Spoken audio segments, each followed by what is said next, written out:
हाज़रीन जुमा, बुज़ुर्गों और दोस्तों, नौजवान साथियों, प्यारे अज़ीज़ बच्चों, जुमला सामीन कराम, तमाम किस्म की तारीफ़, तौसीफ़, किब्रियाई, बड़ाई, बुज़ुर्गी, बरतरी खालिक़े कायनात, मालिके दो जहाँ के लिए है, जो हम सबका खालिक, मालिक, राज़िक, पालनहार है। बादहू दरूद व सलाम नाज़िल अल्लाह के आखिरी नबी, शाफ़ी महशर, साक़ी कौसर, रहमतुल लिल आलमीन, शफ़ीउल मुस्लिमीन, अहमद मुज्तबा मोहम्मद मुस्तफ़ा सल्लल्लाहु अलैहि वसल्लम। सामीन किराम, ये माह जिलहिज्जा चल रहा है। इस मुनासबत से आज के खुतबा जुमा का मौजू है कुर्बानी का मकसद और हमारी कुछ जिम्मेदारियाँ।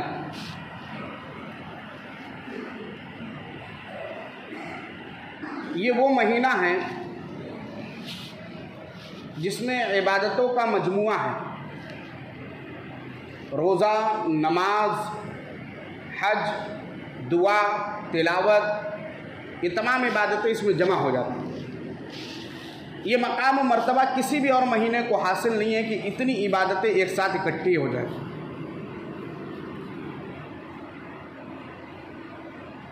इस महीने के अंदर 5 दिन ऐसे हैं जिसमें मुसलसल इबादत है। एक यौम अरफा, एक यौमुन नहर यानी कुर्बानी का दिन, बकरीद का दिन, और फिर अयाम तशरीक यानी 11, 12, 13 जो 3 दिन कुर्बानी की जाती ईद के अलावा। इसमें मुसलसल इबादतें। यौमुन नहर यानी कुर्बानी का दिन, ये कहाँ से मिला, इसकी क्या हकीकत है, इसका पस मंज़र क्या है, हम तमाम लोग जानते हैं। हम ये जानते हैं कि हज़रत इब्राहीम अलैहिस्सलाम ने अपने बेटे से कहा, या बुनय्या इन्नी अरा फिल मनाम अन्नी अज़बहु का फंजुर मादा तरा, काला या अबति फअल मा तुमर सतजिदुनी इंशाअल्लाहु मिनस साबिरीन। इब्राहीम अलैहिस्सलाम अपने फरमाबरदार बेटे से कहते हैं कि मैंने ख्वाब में देखा है कि मैं तुम्हें अपने हाथों से ज़बह कर रहा हूँ, फंजुर माज़ा तरा, अब बता तेरी क्या राय है। बेटा भी फरमाबरदार है, बाप भी फरमाबरदार है अल्लाह का। अब दोनों अल्लाह के जब फरमाबरदार हैं तो दोनों की बातचीत भी वैसी, दोनों की बातों में रूहानियत है। अये मेरे अब्बा जान, अब बेटा कह रहा है, अये मेरे अब्बा जान, जो आपको हुक्म मिला कर गुजरिए, यकीनन आप मुझे सब्र साकिर वालों में से पाएंगे, मैं जज़ा फज़ा करने वाला नहीं। ये एक पस मंज़र है कुर्बानी का। फिर उसके बाद धीरे धीरे उम्मत मुहम्मदिया के अंदर यह आया और उसके बाद आज तक हम लोग इस सुन्नत पर अमल करते जा रहे हैं। ये सुन्नत इब्राहीमी है। सुन्नत इब्राहीमी अल्लाह के नबी सल्लल्लाहु अलैहि वसल्लम तक पहुँची और अल्लाह के नबी सल्लल्लाहु अलैहि वसल्लम के पास पहुँचने के बाद फिर जब अल्लाह के नबी ने किया तो ये सुन्नत मुहम्मदी है। क्यों? इसलिए कि हम लोग अल्लाह के नबी सल्लल्लाहु अलैहि वसल्लम की इत्तिबा करते हुए कर रहे हैं। इब्राहीम अलैहिस्सलाम की सुन्नत है, लेकिन हम जो अभी इत्तिबा कर रहे हैं ये अल्लाह के नबी सल्लल्लाहु अलैहि वसल्लम की इत्तिबा कर रहे हैं। बहरहाल, तो ये कुर्बानी किसी एक जानवर के ज़िबह करने का नाम नहीं है। ये कुर्बानी किसी जानवर के खून बहाने का नाम नहीं है। ये कुर्बानी किस्म किस्म के पकवान पकाने का नाम नहीं है, बल्कि ये कुर्बानी का एक मकसद है, एक हिकमत है। अब कुछ अल्लाह रब्बुल इज़्ज़त हम लोगों को दर्स देना चाह रहा है। इन कुर्बानी के जानवर से अल्लाह कुछ बतलाना चाह रहा है। तो सबसे पहले ये जानते हैं कि कुर्बानी कहते किसे।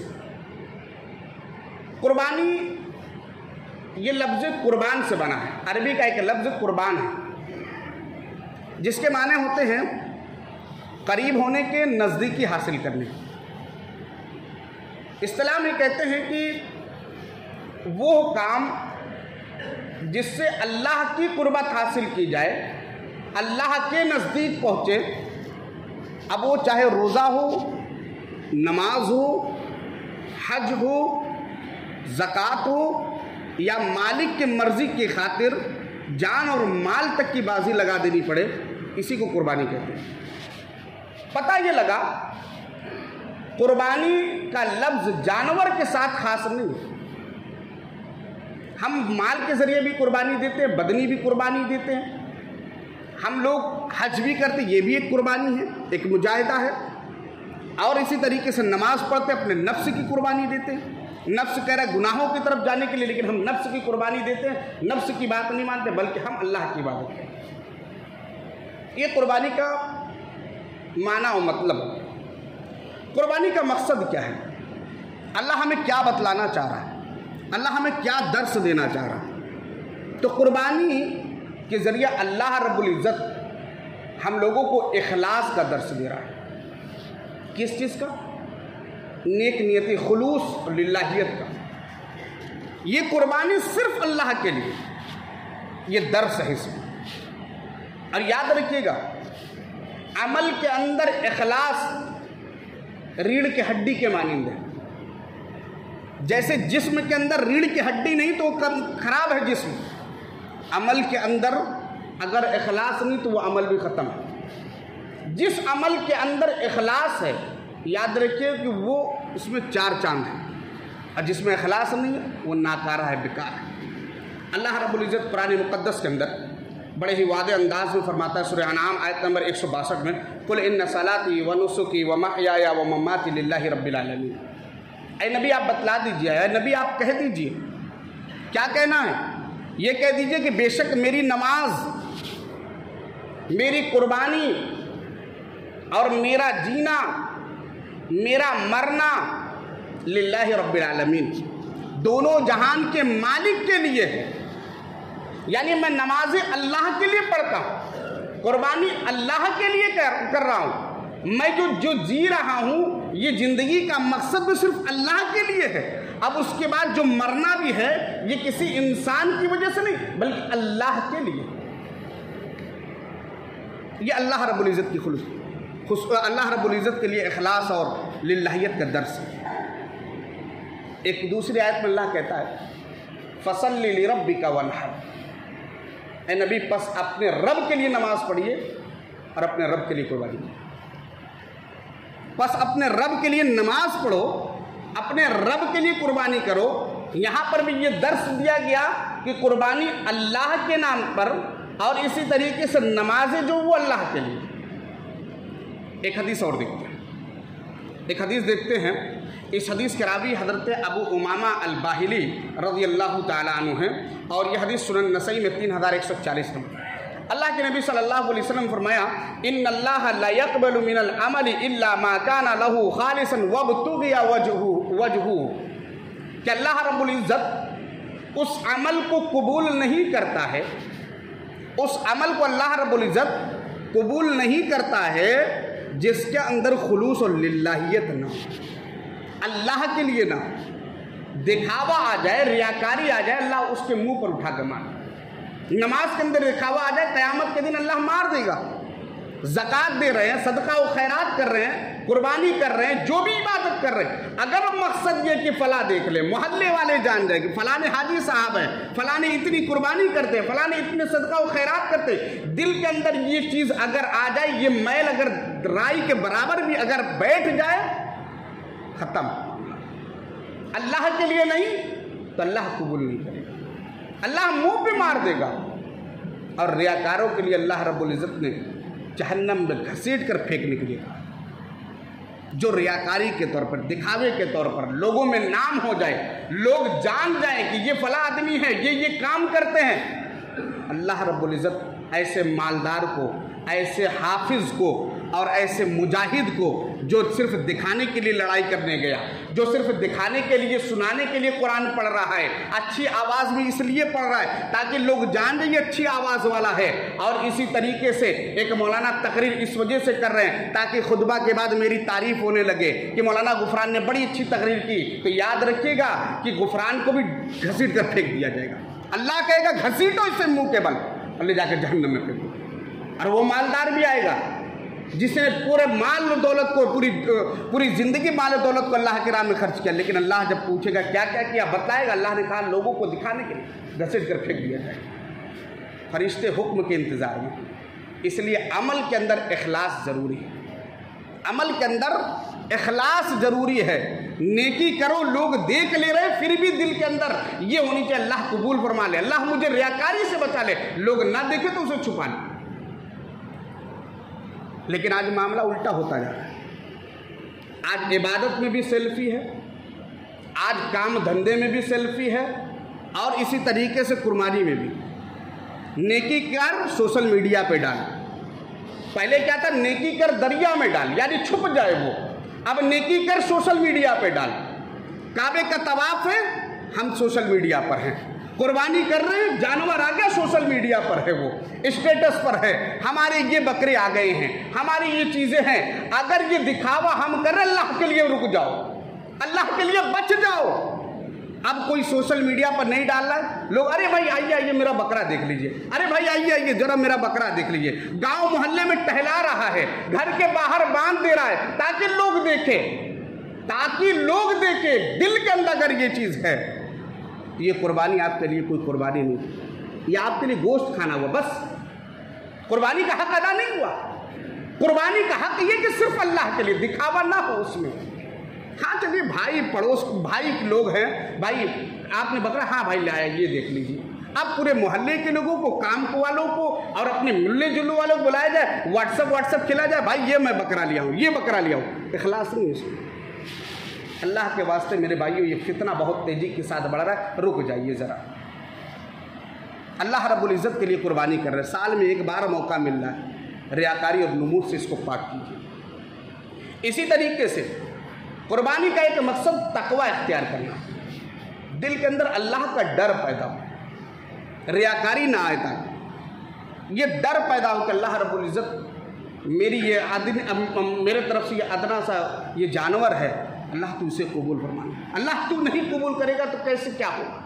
अल्लाह का डर हर वक्त पैदा हो। एक कदम बढ़ा रहे हो नेकी के लिए, फिर भी अल्लाह का डर हो। अल्लाह रब्बुल इज़्ज़त ये कदम मैं नेकी के लिए बढ़ाया हूँ, मस्जिद की तरफ जा रहा हूँ, हज के लिए जा रहा हूँ, कुर्बानी का जानवर लेने जा रहा हूँ, गरीब की मदद करने जा रहा हूँ। अल्लाह रब्बुल इज़्ज़त कहीं ऐसा ना हो कि मेरे अंदर दिखावा आ जाए, मेरे अंदर घमंड आ जाए, लोग मुझे बड़े नाम से जानने लगे। अल्लाह रब्बुल इज़्ज़त मेरे अंदर ये डर पैदा कर दे। ये खशियत इलाही पैदा होना, ये कुर्बानी का दर्स है। लेकिन सारी चीज़ों के बाद आज दर्स हम हासिल नहीं कर रहे। कहाँ है तकवा, कहाँ है परहेजगारी, कहाँ है अल्लाह रब्बुल इज़्ज़त से डरने वाले। अल्लाह रब्बुल इज़्ज़त के लिए हम जानवर ज़बाह कर रहे हैं, चाहे वो 1 लाख का हो या 10,000 का हो, अगर उसमें तकवा नहीं है, लिल्लाहियत नहीं है, इखलास नहीं, तो क्या फ़ायदा। चेमाना दर्द, क्या मतलब है इस कुर्बानी का, कुर्बानी क्या दर्स है। आइए कुरान की आयत सुनते हैं, सूरह हज आयत नंबर 37। अल्लाह को पहुँच क्या रहा है। हम दूसरे के जानवर का मजाक खुदा के लिए न उड़ाए, कह रहे वो तो बकरी की कुर्बानी कर रहा है, मैं तो क्या कहते हैं बकरे की कुर्बानी कर रहा हूँ। अरे उसका बकरा ऐसा है, मेरा बकरा ऐसा है। अरे ये बकरा खेलना बंद कीजिए। अल्लाह को पहुँच क्या रहा है। अल्लाह कहता है लन यनालल्लाह लुहूमुहा वला दिमाउहा वलाकिन यनालहु तक़वा मिनकुम। अल्लाह रब्बुल इज़्ज़त को तुम्हारे जानवर का खून या गोश्त हरगिज़ नहीं पहुँचता। ये जो जानवर ज़बाह कर रही है, इसके खून बह गए, अल्लाह क्या पहुँच रहे, नहीं पहुँच रहे। इसमें गोश्त 50 किलो निकला, उसके में 20 किलो निकला, ये 50 और 20 नहीं पहुँचने वाले। पहुँचेगा क्या। वलाकिन यनालहु तक़वा मिनकुम। तुम्हारे अंदर क्या है, तुम्हारे दिल में क्या चल रहा है, तुम्हारे दिल के अंदर क्या है, क्या बात तुम्हारे दिल में जो छुपी हुई, अल्लाह को पहुँचता है। बकरे के ऊपर छुरी चलाई जाए और उसके बाद दिल के अंदर ये हो कि देख ले लो कि आज मेरा जानवर ज़बाह हो रहा है, अल्लाह को ये मंजूर है। अल्लाह को ये पहुंच गया कि ये दिखाना मकसद। बकरा खरीद कर लेकर आ गए, बांध दो गली के अंदर, दिखा दो लोगों को, सोशल मीडिया पे डाल दो इसको, ताकि लोग देख ले कि फलाने के यहाँ बकरा आ गया है। अल्लाह को ये पहुँच रहा है। लेकिन जब दिल के अंदर ये आ गया कि नहीं भाई, ये एक सुन्नत है जिसको हम अदा करने जा रहे हैं, ये अल्लाह रब्बुल इज़्ज़त का एक हुक्म है जो हम अल्लाह की तौफीक से अदा करने जा रहे हैं, इसको हमें करना है और दिखावा नहीं करना, ये अल्लाह को पहुँचा। जब छुरी चलाई हमने, बिस्मिल्लाह अल्लाहु अकबर, अल्लाह तेरे लिए खालिस है, ये अल्लाह को पहुँच। अल्लाह को खून और गोश्त नहीं पहुँचता है। जानवर कितना बड़ा, अल्लाह को ये नहीं पहुँचता है। जानवर 100 किलो का है कि 50 किलो का, अल्लाह को ये नहीं पहुँचता। अल्लाह को ये पहुँचता है कि तुम्हारे दिल के अंदर क्या खशियत है, क्या डर है, क्या पहुँचा रहे हो अल्लाह के पास, अल्लाह उसको देख रहा है। इसी तरीके से कुर्बानी का एक मकसद ये है कि भूखों को खिलाया जाए, मिस्किनों गरीबों को खिलाया जाए और आम मुसलमानों की खिदमत की जाए। ये मकसद है। कुर्बानी करें, पास पड़ोस मोहल्ले का जायज़ा लें। हमारे यहाँ आज रिवाज क्या है, हम कुर्बानी कर रहे हैं, फला भी कुर्बानी कर रहा है। अब हम क्या किए, फलाने मीर के यहाँ कुर्बानी का गोश्त भिजवा दिए। अब मौलाना गुफरान इंतज़ार लगाए बैठे कि उसके यहाँ से भी पलट कर आएगा। ये नहीं, आप उनके यहाँ पहले पहुँचवाइए। मैं नहीं कर रहा हूँ कि मत पहुँचाइएगा, पहले उनके यहाँ पहुँचाइए जो गरीब हैं, मिस्कीन हैं, जिनके यहाँ कुर्बानी नहीं हुई, इतनी मिकदार में पहुँचाइए कि उसका खाना हो जाए। 1-2 बोटी भेजकर या थोड़े से भेजकर ये उंगली कटाकर शहीदों में नाम नहीं लिखवाना है। जिनके यहाँ कुर्बानी नहीं हुई, भरपूर जाना चाहिए। इतना जाए कि कम से कम वो बनाकर खा सके और मुसलमानों की खुशी में शरीक हो सके। और ये अदला बदली वाला सिस्टम ख़त्म करना चाहिए। अरे बहनों क्या हो गया, रिश्तेदारों में हो गया, ठीक है उनके यहाँ, लेकिन ये कि मोहल्ले वाले एक दूसरे को देते रहते, ये क्या मतलब है? क्या सहाबा किराम से ये दलील मिलती है कि हाँ सहाबा किराम एक दूसरे को दिया करते? नहीं, बल्कि वो दौर ऐसा दौर था कि लोग ले लेकर दौड़ते थे कि हाँ किनके यहाँ कुर्बानी नहीं, वो पता लगा कर बैठे रहते थे पहले। आज हमारे यहाँ अदला बदली का सिस्टम चलता है। कुरान के अंदर क्या है, सूरह हज उठाइए आयत नंबर 28, अल्लाह कहता है फ़कुलू मिन्हा व आतिमुल बाइसल फ़कीर, कि तुम उसमें से खाओ, उसमें से तुम खाओ और फिर उसके बाद क्या करो, तंग दस्तों को खिलाओ और फ़कीरों को खिलाओ, मोहताजों को खिलाओ।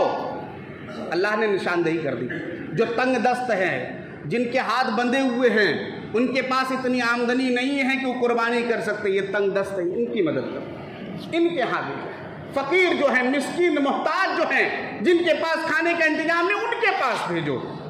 दूसरी आयत में अल्लाह रब्बुल इज़्ज़त आयत नंबर 36 में सूरह हज में ही कहता है फ़कुलू मिन्हा व अतिमुल क़ानी वल मुअतर, कि तुम लोग खुद खाओ और इसी तरीके से काने किनाअत करने वालों को खिलाओ। यानी जिनको ज़रूरत तो है गोश्त की, लेकिन वो मांग नहीं सकते हैं, वो ये समझ रहे हैं कि मेरे पास जो है बस मैं इसी को खाकर सब्र कर ले जाऊंगा। आज कुर्बानी का गोश्त नहीं आया तो क्या हुआ, अपने बीवी से कह दे कि दाल बना लो, आलू बना लो, सब्जी बना लो, मैं किसी से कहने नहीं जाऊंगा। ये किनाअत होता है। जो किसी से कहने ना जाए, ऐसे घरों को ढूंढो, मोहल्ले से बाहर भी निकल कर ढूंढो। अल्लाह हुक्म दे रहा है किनाअत करने वालों को खिलाओ, वल मुअतर, और इसी तरीके से सवाल जो कर ले कि भाई मुझे कुछ गोश्त दे दो, उन्हें भी खिलाओ। आज ये चीज़ें हो रही नहीं है मेरे भाइयों।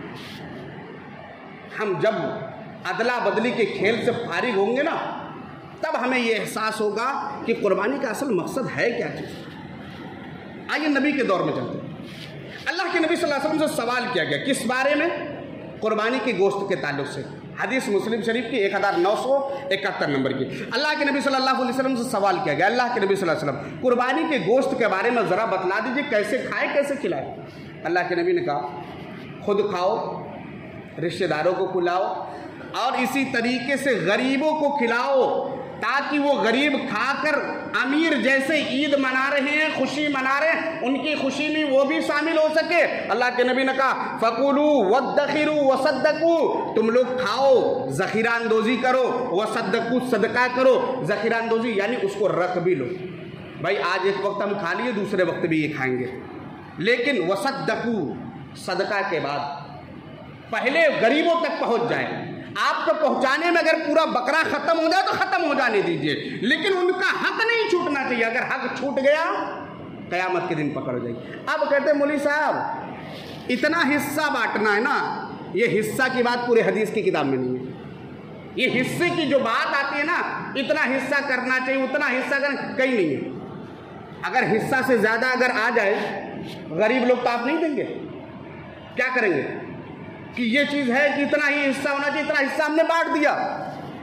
नहीं मेरे भाइयों, अगर आपके बाद अगर पूरा भी बट जा रहा है तो अल्लाह के नबी सल्लल्लाहु अलैहि वसल्लम ने क्या कहा, वद्दखिरू वसद्दकू, कि सदका करो। और इसी तरीके से सदका से मुराद ये नहीं है कि आप कुर्बानी का गोश्त दे देंगे तो ये सदका नहीं, सदका मतलब बढ़ाओ, आगे दो, और उसके बाद वद्दखिरू, उसको रख लो।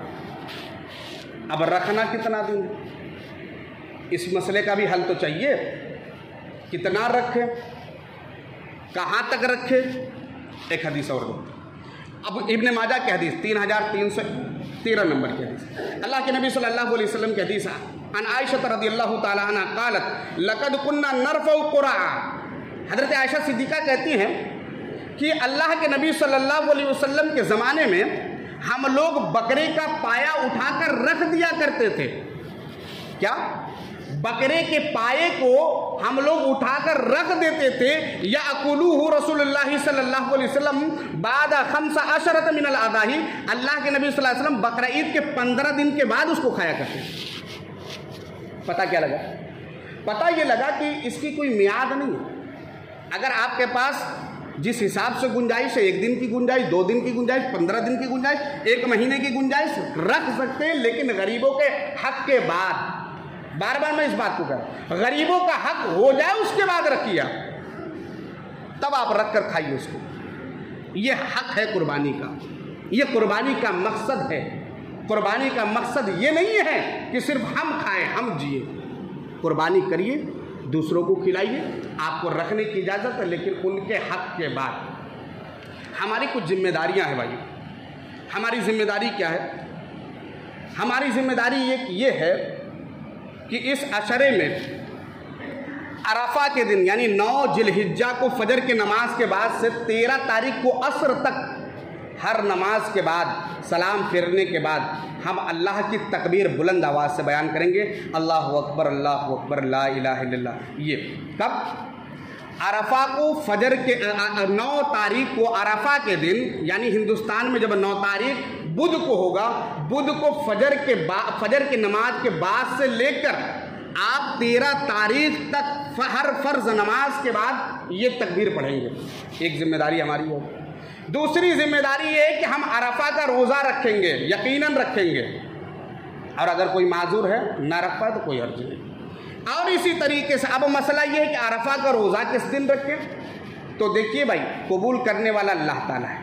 अगर इख्तिलाफ की सूरत आपको समझ में आ रही तो एक दिन पीछे से मिला लीजिए, यानी 8 और 9 रख लीजिए। लेकिन जो जहाँ का है उस हिसाब से भी अगर रख ले, हिंदुस्तान वाले हिंदुस्तान के 9 तारीख के हिसाब से रख ले तो अल्लाह कबूल करने वाला अल्लाह कबूल करेगा।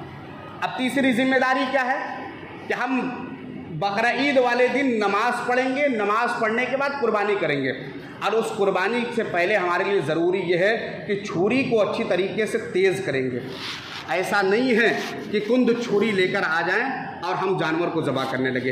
हदीस के अंदर आता है, मुस्लिम शरीफ की हदीस 1955 नंबर की, वइदा ज़बहतुम फहसनु ज़िबा, कि जब तुम ज़िबाह करो तो अच्छी तरीके से ज़िबाह करो। और तुम में से जो शख्स ज़िबाह करने का इरादा रखता है, कुर्बानी के जानवर को काटने का इरादा रखता है, उसे चाहिए कि छुरी को अच्छी तरीके से तेज़ कर ले और ज़बीहा को आसानी करे, आसानी का मामला करे, उनके ऊपर एहसान करे। इसी तरीके से एक जिम्मेदारी ये है हमारी कि हम जब जानवर खरीदने जाएं तो जानवर बेऐब लाए, जानवर बेऐब हो। इसमें एक दर्स ये भी है कि जवानी की इबादत, जानवर तंदुरुस्त होना चाहिए, जवान होना चाहिए, काना नहीं होना चाहिए कि जिसका कानापन बिल्कुल वाजे हो, बीमार नहीं होना चाहिए जिसकी बीमारी बिल्कुल वाजे हो, लंगड़ा नहीं होना चाहिए कि चल भी सही से ना पा रहा हो, बिल्कुल कमज़ोर भी ना हो कि जिसकी हड्डी में गूदा ना हो, यानी तंदुरुस्त जवान जानवर को लाइए। एक दर्स ये है कि जवानी की इबादत बड़ी अहमियत। जब अल्लाह के दरबार में एक लागर जानवर की कुर्बानी मकबूल नहीं है, एक लंगड़े जानवर की कुर्बानी मकबूल नहीं है, तो जवानी में इबादत करो पहले। ये बुढ़ापे की इबादत तो मजबूरी है, मजबूरी में अब किसी लायक नहीं रह गए, कोई लज्जत ही बाकी नहीं रही, चलो अब तो इबादत कर लेते हैं। अल्लाह से तौबा इस्तिग़फ़ार कीजिए मेरे भाइयों। जवानी की इबादत, वैसे हर इबादत काबिल कबूल है, लेकिन जवानी की इबादत की ज़्यादा अहमियत है। और इसी तरीके से एक बात ये कि ये 4 ऐब तो हो गए जानवर में, लेकिन एक ऐब और है जो हम नहीं देख पाते, हम देखना भी नहीं चाहते। वो ये है कि जिस पैसे से जानवर ख़रीद रहे हैं ना, वो पैसा भी बेऐब होना चाहिए। मतलब समझ गए, किसी का मारा हुआ पैसा ना हो, किसी से लूटा हुआ पैसा ना हो, किसी का हक मार कर वो पैसा न जमा किया गया हो, वो पैसा बिल्कुल साफ सुथरा होना चाहिए। ये 4 ऐब जानवरों में देख लीजिए और ये एक ऐब अपने पैसे में देख लीजिए। उसके बाद आप जानवरों की कुर्बानी कीजिए, क्योंकि अल्लाह को वो चीज़ बहुत ज़्यादा पसंद है। उसके रास्ते में जो चीज़ भेजी जाए वो चीज़ बहुत पसंद है, जो इंसान अपने लिए सबसे ज़्यादा पसंद कर रहा हो, जो इंसान को सबसे ज़्यादा पसंद हो। अपने आप को सुधारिए और अपने उस पैसे से जिससे आप बहुत मोहब्बत करते हैं, उस पैसे से जाइए आप जानवर लाइए। और एक आखिरी जिम्मेदारी हम लोगों की ये है कि आखिरी का एक जिम्मेदारी और ये है कि नबी सल्लल्लाहु अलैहि वसल्लम की सुन्नत पर अमल करते हुए हम लोगों को 13 तारीख को भी कुर्बानी करनी चाहिए। आज ये धीरे धीरे सुन्नत ख़त्म हो रही है। अय्याम तशरीक तीनों दिन कुर्बानी के, 11, 12, 13 ये तीनों दिन कुर्बानी के हैं।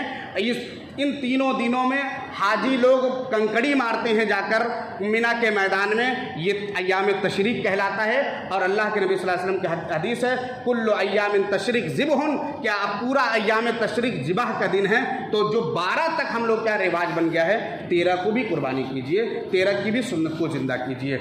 और उसके बाद एक आखिरी जिम्मेदारी ये है कि इस कुर्बानी के बाद सफाई का खास करके ख्याल रखिएगा।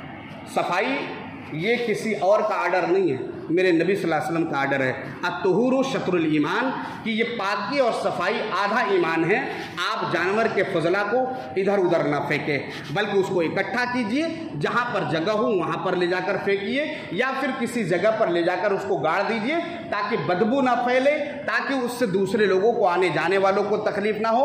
हमारे जो गैर मुस्लिम भाई हैं जो इस चीज़ को नापसंद करते हैं, कहीं ऐसा ना हो कि उनको तकलीफ़ पहुँचे। कुर्बानी का एक मकसद ये भी है कि किसी को बगैर तकलीफ़ दिए हुए हम लोगों को करना है। तो हम लोग ये अपनी जिम्मेदारी समझे कि हम लोग अपने यहाँ के जो वार्ड के सभासद हों या फिर जो लोग भी चेयरमैन हों, उनसे जाकर मिले और उनसे कहें कि हमारे लिए इंतज़ाम बनाइए, ताकि इधर उधर ना फेंके। और इसी तरीके से बारिश का महीना भी अनकरीब आने वाला है, अगर इधर उधर फेंकेंगे तो वो सड़ने के बाद हो सकता है कि बीमारी का घर बन जाए। आखिर में दुआ अल्लाह हम सबको कहने और सुनने से ज़्यादा अमल के तौफीक अता फरमा। इलाहुल आलमीन जो शख्स भी कुर्बानी का इरादा रखे हुए है, इलाहुल आलमीन तमाम लोगों को तौफीक दे कि वो नियत खालिस करके अल्लाह के राह में कुर्बानी दे। इलाहुल आलमीन जिनके कुछ परेशानियाँ हों कि वो कुर्बानी के लिए अभी तक सोच रहे हो, तो इलाहुल आलमीन उनकी परेशानियों को दूर कर दे और उनके लिए कुर्बानी को आसान बना दे। इलाहुल आलमीन जो बीमारों में शिफाई कामिला आजिला अता फरमा, जो मकरूज़ उनके कर्ज़ की अदायगी को हल्का कर दे। इलाहुल आलमीन हम में से जिनके भी वालिदैन इस दुनिया से रुखसत हो गए हों, उनके हर छोटे बड़े गुनाहों को माफ़ फरमा दे। इलाहुल आलमीन की जो नेकी सदका जारिया के लायक हो, क़यामत तक के लिए उसे सदका जारिया बना दे। इलाहुल आलमीन हम में से जिनके भी वालिदैन ज़िंदा हो, उनके हक़ में दुआ करने की और उनकी खिदमत करने की तौफ़ीक़ अता फरमा। इलाहुल आलमीन हम तमाम लोगों को एक बना दे, नेक बना दे, और हम लोगों का खात्मा ऐसे हाल में हो कि जिस वक्त तू भी राज़ी हो और हम भी तुझसे राज़ी हो। इलाहुल आलमीन हम तमाम लोगों को मौत के वक्त कलमे ला इलाहा इल्लल्लाह नसीब फरमा। आमीन। व आखिर दावाना अल्हम्दुलिल्लाहि रब्बिल आलमीन।